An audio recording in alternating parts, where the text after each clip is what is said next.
আজকে নতুন গল্প সাদ, সামির, সাফওয়ানের সাথে ঘুরতে যাওয়া। আজ ছিল বিজয় দিবস। চারদিকে লাল সবুজের পতাকা, গান আর মানুষের ভিড়। ছোট সাদ খুব খুশি, কারণ সে আজ তার খালাতো ভাই সামির আর সাফওয়ানের সাথে মেলায় ঘুরতে এসেছে। মেলায় ঢুকেই সাদ চোখ বড় বড় করে তাকিয়ে থাকে। কোথাও বেলুন, কোথাও খেলনা, আবার কোথাও দেশাত্মবোধক গান বাজছে।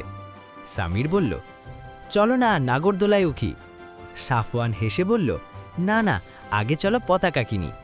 তিনজন মিলে ছোট ছোট লাল সবুজ পতাকা হাতে নেয়। সাদ পতাকাটা উঁচু করে ধরে গর্ব করে বলে, এই দেশ আমাদের। তখন পাশে দাঁড়িয়ে একজন মুক্তিযোদ্ধা তাদের দিকে তাকিয়ে মুচকি হাসলেন। মেলায় তারা নাগরদোলা চড়ে, আইসক্রিম খায় আর একসাথে ছবি তোলে। দিনের শেষে সাদ মনে মনে ভাবল, এই আনন্দ শুধু খেলাধুলার নয়, এই আনন্দ আমাদের বিজয়ের।